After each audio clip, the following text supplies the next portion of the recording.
sembuh. Amin. Oke. Hari ini kita belajar sejarah Indonesia ya, anak-anak. Kira-kira kalian ingat nggak kemarin itu kita belajar apa sih? Ada ingat nggak kemarin itu belajar apa? Budi Utomo. Betul, Budi Utomo. Organisasi nasional Indonesia itu organisasinya yang kemarin kita bahas organisasi Budi Utomo. Nah, pada pertemuan hari ini kita bakal bahas organisasi yang sangat penting juga. Ayo, Pak siapa? Ayo, apa itu?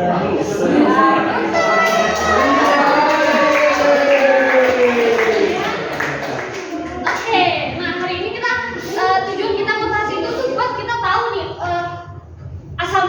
berawal dari asal muasal Serikat Islam itu apa, terus perkembangannya itu gimana, terus kemundurannya tuh gimana gitu. Oh, sama peran-perannya juga biar kita tahu ya. Oke, kita masuk aja ke materinya ya. Sabar. Nah, ada yang kenal? Ada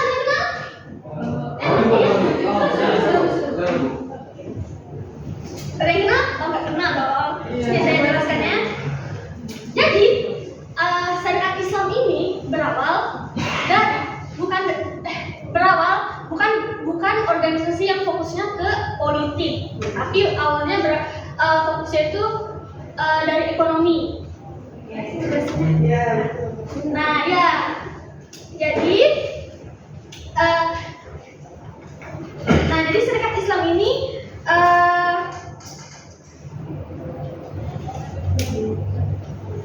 awalnya bukan Serikat Islam, awalnya Serikat Dagang Islam yang didirikan oleh K.H. Samanhudi. Ini orangnya nih, ini orangnya. Nah, didirikan pada tahun 1905 di Solo. Nah, jadi kira-kira tahu nggak sih kalian kenapa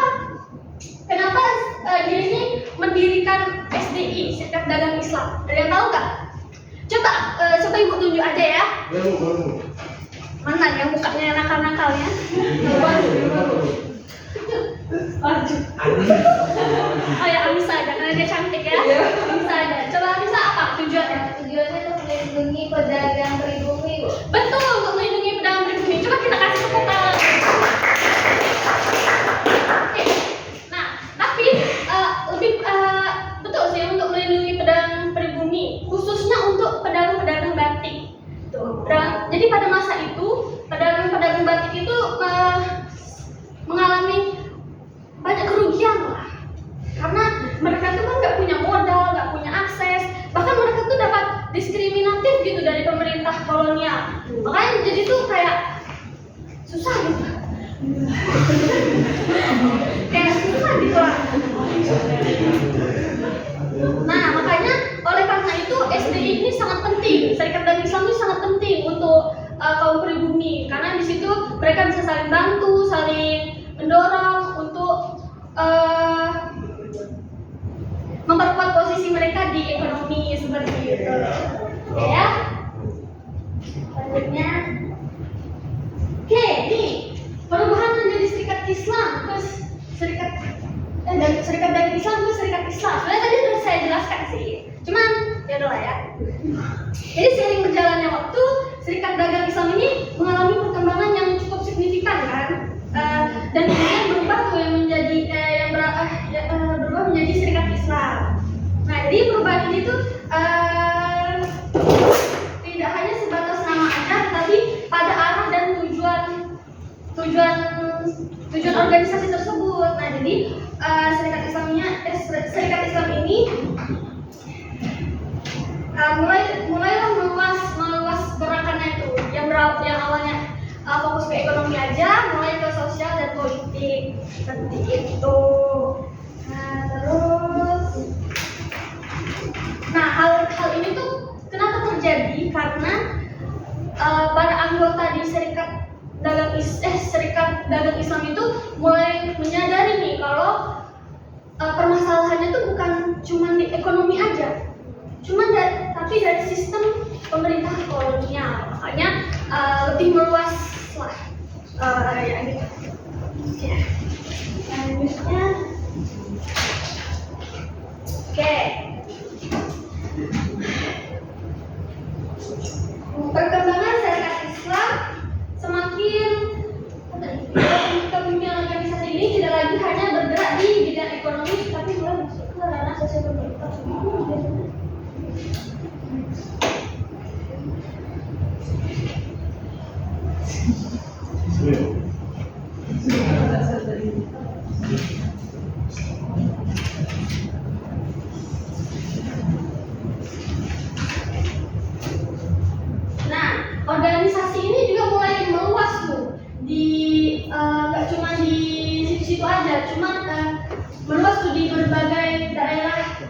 Indonesia. Kalau kita lihat kan di Budi Utomo itu kan mereka fokusnya ke kaum pria ini aja kan, makanya sempat bubar kan. Nah, kalau di Serikat Islam ini bagusnya tuh dia menyebar gitu loh ke daerah-daerah lain.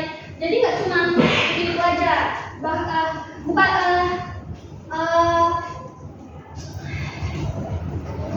nah anggota-anggotanya tuh bisa kayak masyarakat, orang-orang kayak pedagang gitu, kayak orang-orang biasa juga bisa masuk. Terus oh iya nih, di foto ini kan kalian kenal nggak siapa dia? Coach Cokro Aminoto? Nggak kenal ya? Oke, aku jelasin aja ya. Jadi dia ini pendiri pengganti dari si Sumahudin ya tadi ya. Maaf ya, itu dia tuh, tapi dia yang Sumahudin tadi kan Serikat Dagang Islam, kan? Dia fokusnya ke ekonomi. Nah jadi berubahnya dari Serikat Islam ini yang memimpin itu si Coach Cokro Aminoto, seperti itu.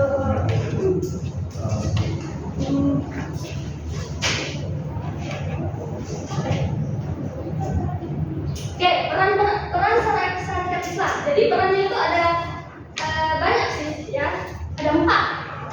Coba tanya, kamu bangun ada dia. Coba kamu baca tadi apa peran-perannya, coba kamu baca. Kamu baca. Peran masyarakat Islam membangkitkan kesadaran nasional, membela kepentingan rakyat kecil, menjadi awal gerak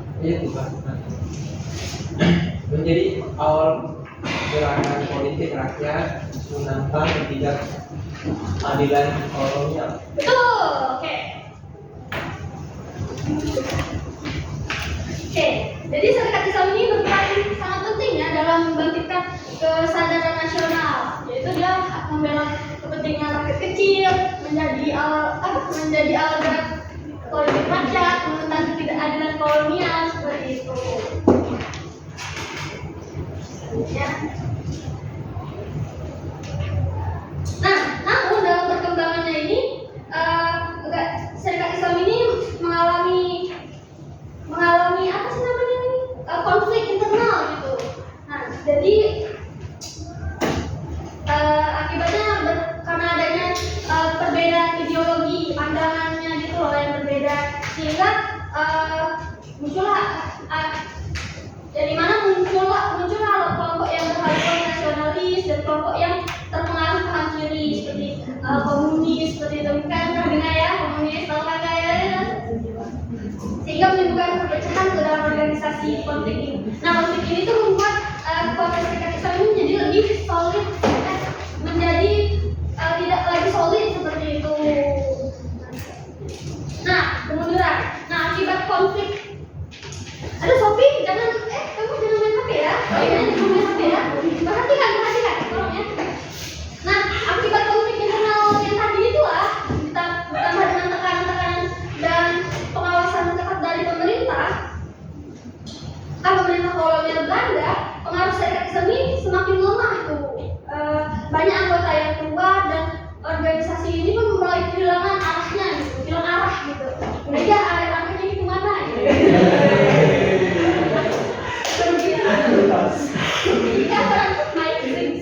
Sehingga peran Serikat Islam ini dalam pergerakan nasional pun mengalami kemunduran. Oke, nah kita masuk kesimpulan. Ada yang bisa kasih kesimpulan nggak sih? Ada ya, saya tunjuk aja Din. Nggak usah lah, saya tunjuk aja ya.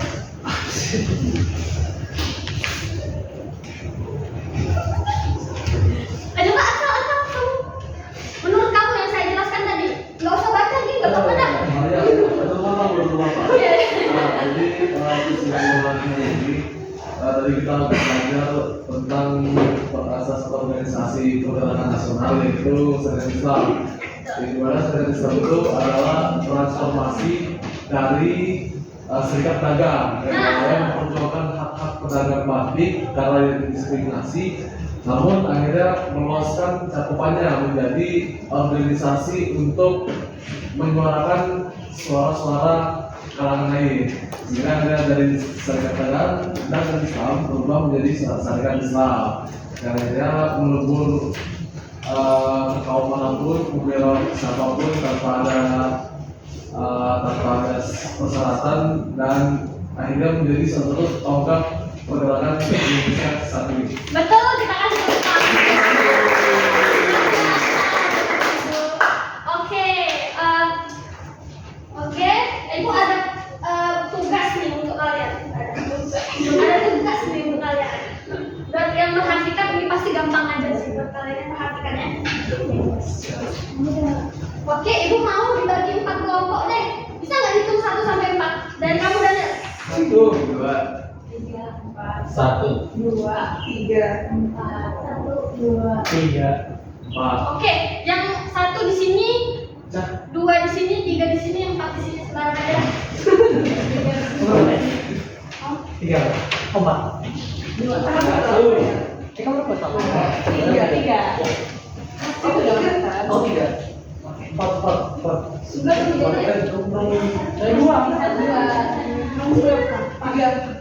Oh, 3. 4. Berdua aja.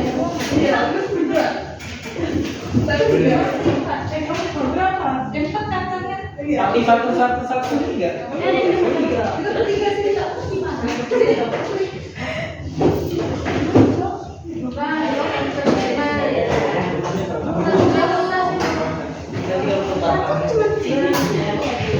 ya?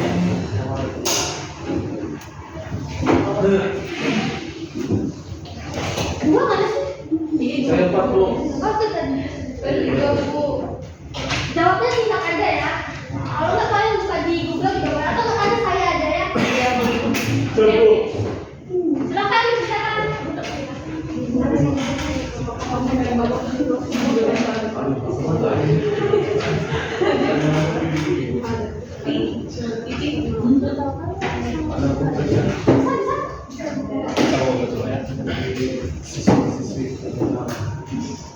Aman aja kan? Aman aja kan? Apa Bu? Oh, gampang kan?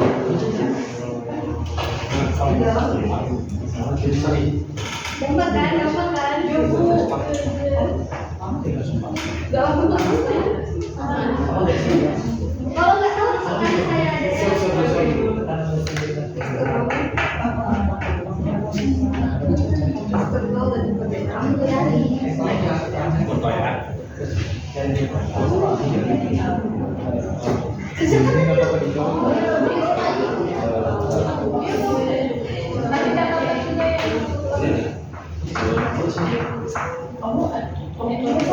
Kalau dari yang susah ya? Oke, santai aja.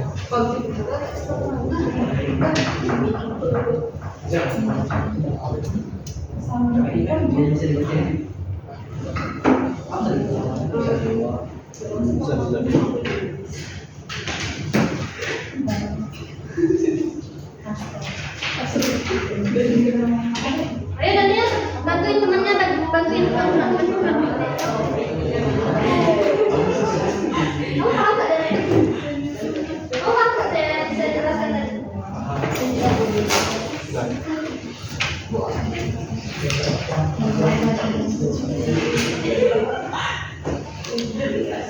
Kamu paham kamu? Paham? Jawabannya ada di sini.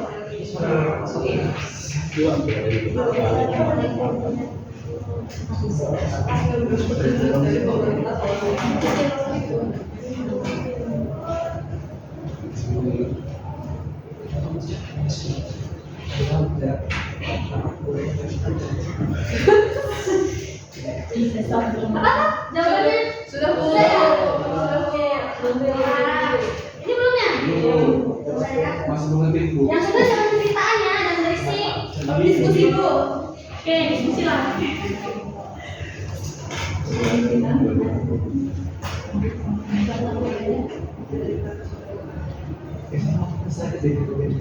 Sudah? Oh, belum ya? Bentar lagi. Ya singkat aja nggak apa-apa. Nanti dilanjutkan aja ya, suruh maju presentasi ya. Dia nggak bantu kayaknya.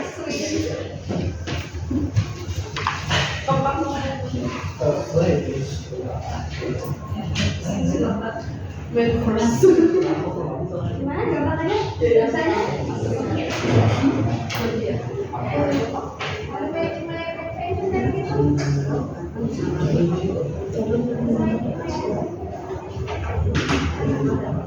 Oke, bisa semenit lagi ya. Cepat ya. Ya, Bu. Satu menit. Bisa, bisa. Sebentar. Sudah Bu, kami Bu. Sudah. Sedikit lagi. Oh, saya kasih waktu lah panjang ya. Kasihan kalian kebingungan kayaknya. Saya kasih 2 menit lah lagi ya, 2 menit. Ayo, Bu. 3 semenit aja dah, kan ada presentasi ya. Iya.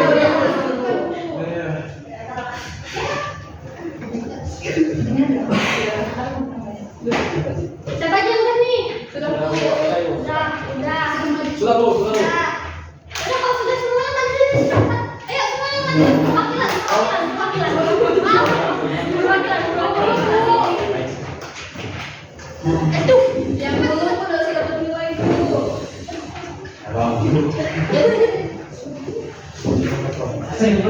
Bu, kelompok 2 Bu, curang Bu. Belum Bu, yang maju sudah Bu, selesai Bu.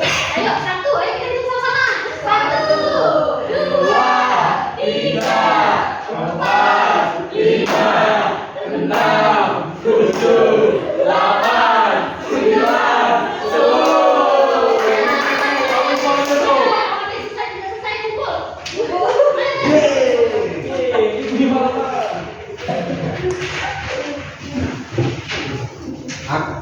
Ada yang mulai dari yang pertama aja dah. Yang pertama, yang mana sih? Satu ya. Ya. Satu, ayo.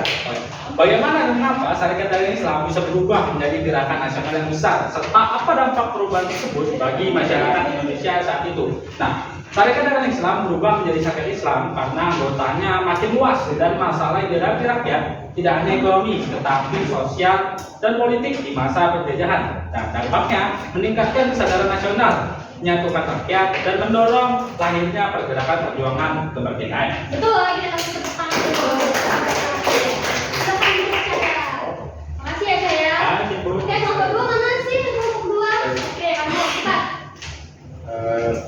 Menurut kelompok kami ini sangat berpengaruh dalam menentukan arah dan keberhasilan Serikat Islam karena mampu menyatukan anggota dan memberi tujuan yang jelas. Dan kepemimpinan yang kuat, organisasi bisa kehilangan arah dan mudah terpecah. Betul. Oke, Mas Dani silakan dulu. Oke, kelompok 3 mana? Oke.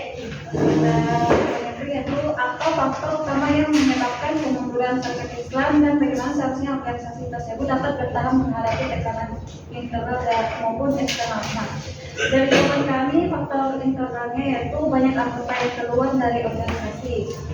Faktor eksternalnya mendapatkan tekanan dari pemerintahan kolonial Belanda. Betul, kita kasih tepuk tangan.